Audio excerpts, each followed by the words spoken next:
22 അധ്യായത്തിലേക്ക് നിങ്ങളുടെ ശ്രദ്ധയെ ഞാൻ തിരിക്കുന്നു. സങ്കീർത്തനങ്ങൾ 22 അധ്യായം അതിൻ്റെ 24 വാക്യമാണ്. 24 വാക്യം.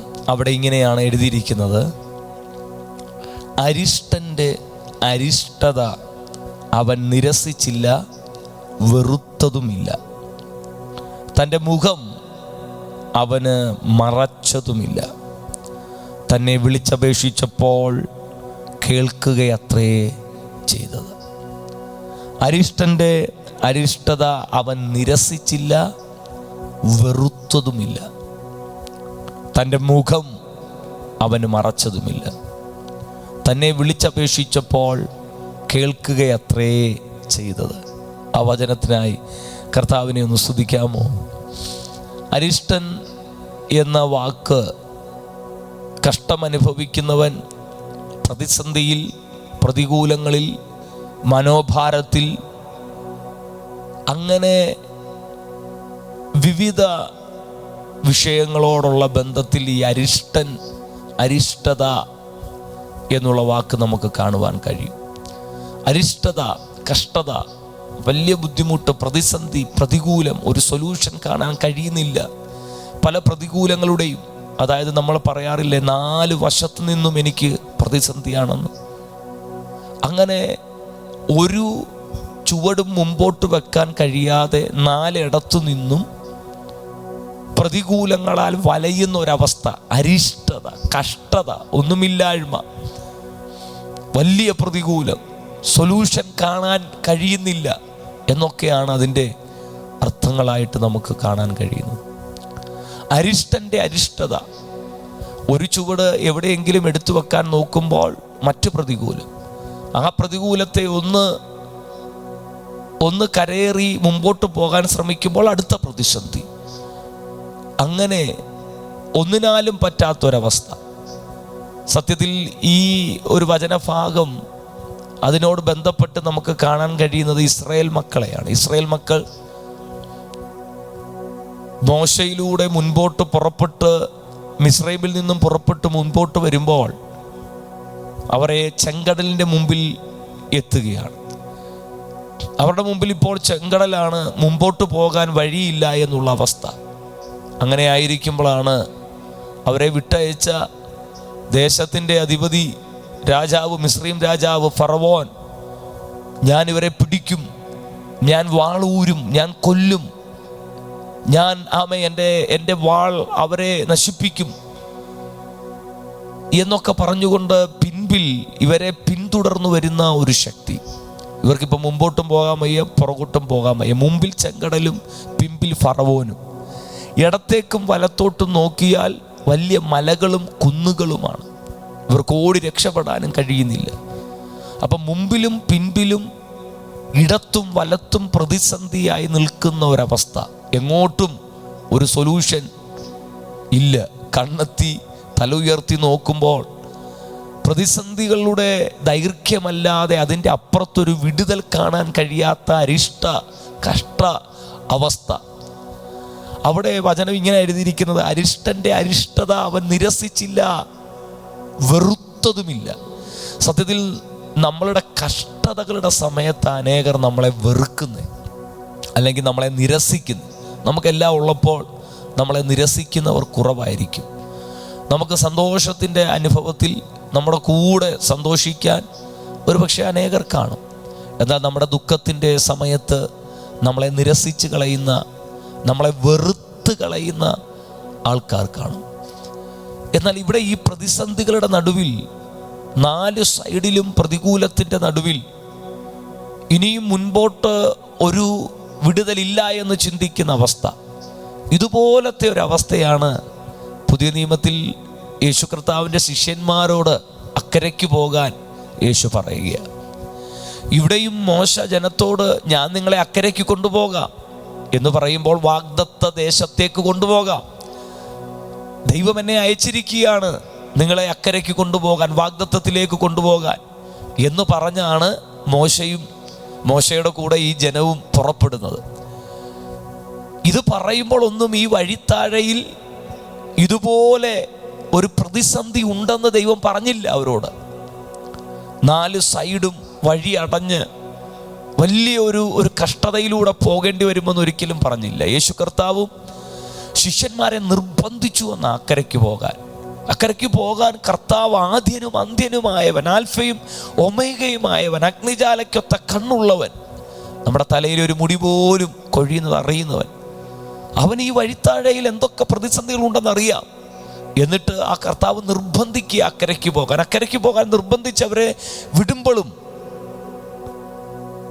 ഈ വഴിത്താഴയിൽ നിങ്ങൾക്കൊരു പ്രതിസന്ധി ഉണ്ടാകും എന്ന് പറഞ്ഞില്ല. എന്നാൽ നമുക്കറിയാം, ഇതിനകത്തൊന്ന് മനസ്സിലാക്കാൻ കഴിയുന്ന ഒരു കാര്യം, എന്നെയും നിങ്ങളെയും വിളിച്ച, എന്നെയും നിങ്ങളെയും പുറപ്പെടുവിച്ച നമ്മുടെ ദൈവം വിശ്വസ്തൻ എന്നുള്ളതാണ്. ആ വഴിത്താരയിൽ, ആ കഷ്ടതയുടെ പ്രതിസന്ധിയുടെ നടുവിൽ അവരുടെ ദൈവം അവർക്ക് മറഞ്ഞില്ല, അവരെ വെറുത്തില്ല. നമ്മളെ വിളിച്ചിറക്കിയ ദൈവം, എത്ര പ്രാവശ്യം നമ്മൾ നമ്മുടെ ദൈവത്തെ വെറുപ്പിക്കുന്ന രീതിയിൽ നമ്മൾ ഓരോ കാര്യങ്ങൾ ചെയ്തല്ലേ? നമ്മൾ എത്ര പ്രാവശ്യം അനുസരണക്കേട് കാണിച്ചു, എത്ര പ്രാവശ്യം അവിവേകം കാണിച്ചു, എത്ര പ്രാവശ്യം അവനെ ദുഃഖിപ്പിച്ചു, അവനോട് മത്സരിച്ചു. നമ്മളോടൊക്കെ ആണെങ്കിൽ ഒരാൾ നമ്മളെ വെറുപ്പിച്ചാൽ, അല്ലെങ്കിൽ നമ്മളെ അങ്ങനെ മത്സരിച്ചാൽ, നമ്മളെ അനുസരിച്ചില്ല, നമ്മളങ്ങ് വെറുക്കുമല്ലേ? പക്ഷെ കർത്താവ് വെറുത്തില്ല നമ്മളെ. കർത്താവ് നമ്മളെ ഉപേക്ഷിച്ചില്ല.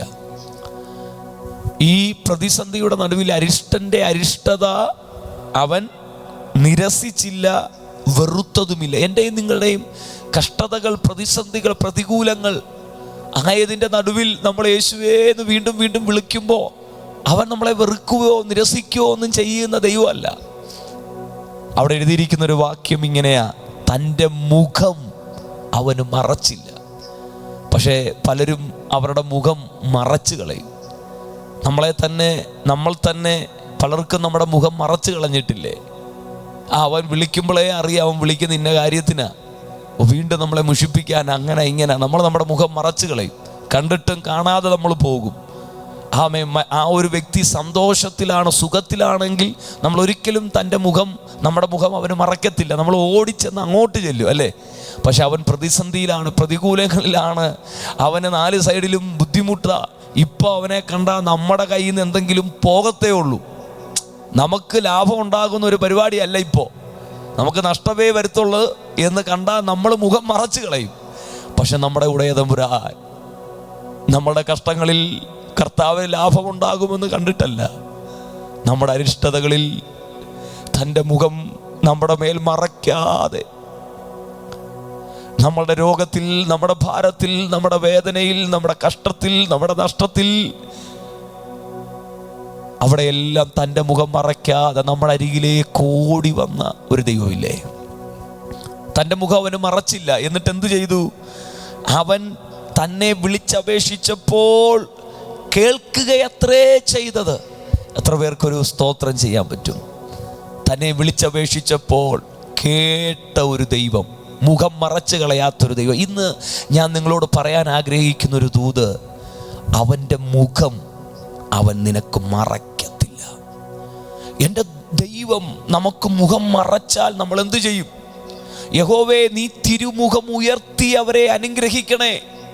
യഹോവ തിരുമുഖം ഉയർത്തി നിനക്ക് സമാധാനം അവൻ അയക്കട്ടെ. യഹോവ തിരുമുഖം നിന്റെ മേൽ ഉയർത്തി നിന്നെ അനുഗ്രഹിക്കുമാറാകട്ടെ എന്നല്ലേ നമ്മൾ പറയാറ്. അപ്പോൾ കർത്താവ് തിരുമുഖം ഒന്ന് മറച്ചാൽ നമ്മൾ പിന്നെ എന്ത് ചെയ്യും? നമ്മുടെ സഹായം മൊത്തം പോയെന്നർത്ഥം. എന്നാൽ ഇന്ന് പകൽ പരിശുദ്ധാത്മാവ് നിങ്ങളോട് പറയുന്നു, വേറെ എവിടെയൊക്കെയോ മുഖം ഉയർത്തിയിട്ടും എവിടെയൊക്കെയോ നോക്കിയിട്ടും സഹായം വരുന്നില്ലെങ്കിൽ, കമോൺ, വിളിച്ചോ, യേശുവേ എന്ന് വിളിക്കുക.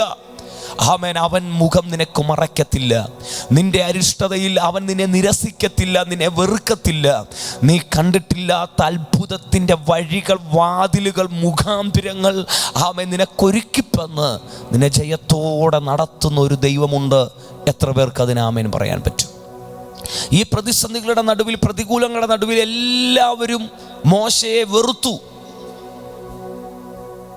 മോശയെ നിരസിച്ചു. അതിൻ്റെ ഉദാഹരണമാണ് നമുക്ക് കാണാൻ കഴിയുന്നത്. അവർ കയ്യിൽ കല്ലെടുത്തു, അവർ മോശയ്ക്കെതിരെ പിറുപിറുത്തു, ഇവിടെ മിസ്രൈമിൽ ശവക്കുഴി ഇല്ലാഞ്ഞിട്ടാണോ? ഈ കടലിൽ, ചെങ്കടലിൽ മുങ്ങിത്താഴാൻ, കൊല്ലാൻ നീ ഞങ്ങളെ കൊണ്ടുവന്നതാണോ? പക്ഷേ ഈ ഭക്തൻ എന്ത് ചെയ്തു? ഈ ഭക്തൻ തൻ്റെ മുഖം യഹോവയെങ്കിലേക്കൊന്ന് ഉയർത്തി.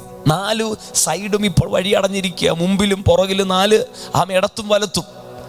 അതിൻ്റെ നടുവിൽ തൻ്റെ മുഖം കർത്താവെങ്കിലേക്കൊന്ന് ഉയർത്തി. ഉത്തരഗിരിയായ സിയോൻ പർവ്വതം, അല്ലെങ്കിൽ എൻ്റെ സഹായം എവിടെ നിന്ന് വരും?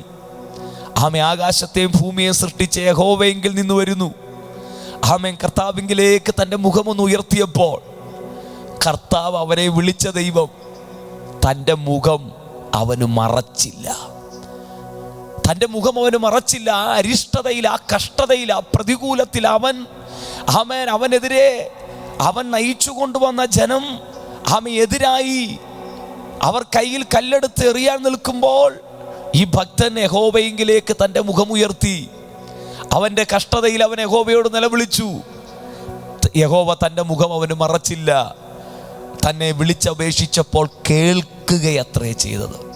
മോശ നിലവിളിക്കുമ്പോൾ കർത്താവ് അവന് ഉത്തരം കൊടുക്കുകയാണ്. നമുക്ക് തുടർന്നറിയാം, മുമ്പോട്ട് വഴിയില്ലെന്ന് ചിന്തിച്ച പ്രതിസന്ധിയുടെ അകത്ത് തന്നെ ഒരു വഴി തുറന്ന് ഉണങ്ങിയ നിലം കൊണ്ടുവന്ന് കർത്താവ് മുമ്പോട്ട് നടത്തി. പ്രിയപ്പെട്ടവരെ, നാം ഇന്ന് നമ്മുടെ മുഖം കർത്താവിങ്കിലേക്കൊന്ന് ഉയർത്താൻ തയ്യാറായാൽ, വചനം പറയുന്നു, അവങ്കിലേക്ക് നോക്കിയവർ പ്രകാശിതരായി.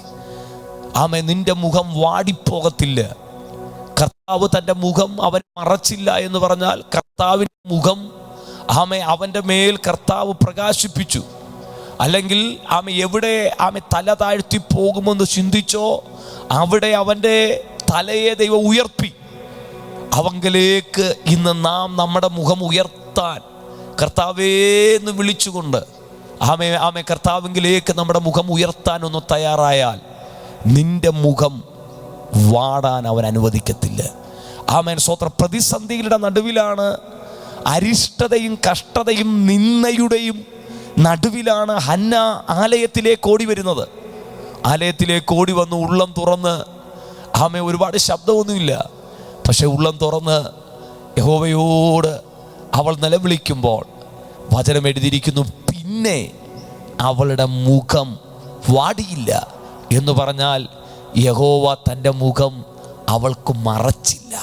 യഹോവ തൻ്റെ മുഖം അവളുടെ മേൽ പ്രകാശിപ്പിച്ചു, അവളെ അനുഗ്രഹിച്ചു.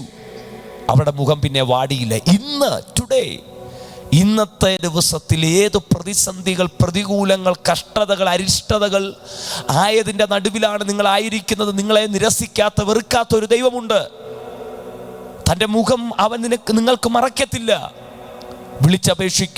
അപേക്ഷിച്ചപ്പോൾ കേൾക്കുക അത്രേ ചെയ്തത്. ആ ദൈവത്തിങ്കിലേക്ക് മുഖമൊന്ന് ഉയർത്തിയേ.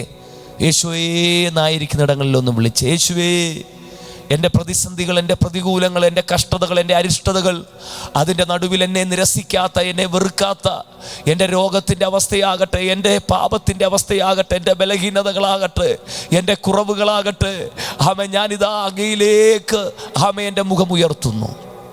ഞാൻ അങ്ങയെ വിളിച്ചപേക്ഷിക്കുന്നു. സ്തോത്രം.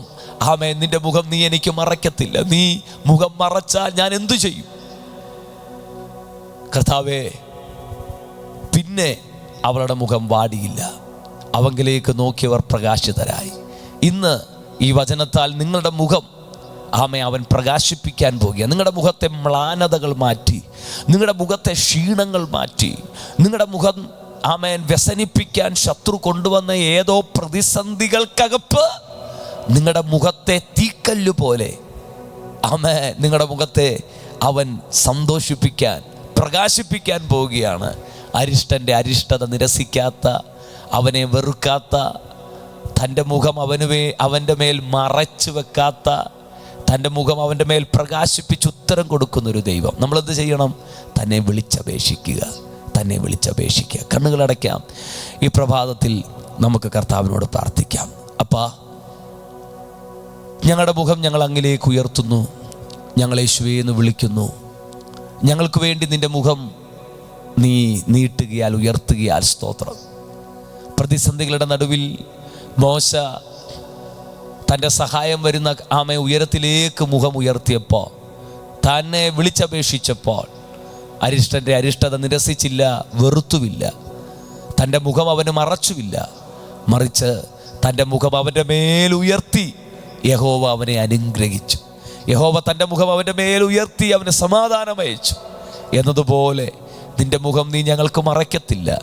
നീ നിൻ്റെ മുഖം ഞങ്ങളുടെ മേൽ ഉയർത്തി ഞങ്ങളെ ഇന്ന് അനുഗ്രഹിക്കുകയാൽ, ഞങ്ങൾക്കിന്ന് സമാധാനം അയക്കുകയാൽ, ഞങ്ങളുടെ മുഖം ഇനി വാടാൻ അനുവദിക്കാതെ ഇന്ന് ഏത് പ്രതിസന്ധിയാണോ അതിനകത്ത് ഞങ്ങളുടെ മുഖം സന്തോഷിപ്പിക്കുമാറ്, തീക്കൽ പോലെ ജ്വലിക്കുമാറ്, പ്രകാശിപ്പിക്കുമാറ് നിൻ്റെ മുഖപ്രകാശം ഞങ്ങളുടെ മേൽ ഉദിപ്പിക്കുമാറാക്കണമേ എന്ന് വചനത്തിൽ എഴുതിയിരിക്കുന്നത് പോലെ നിൻ്റെ മുഖപ്രകാശം ഞങ്ങളുടെ മേൽ ഉദിപ്പിക്കുന്നത് ഓർത്ത് നന്ദി.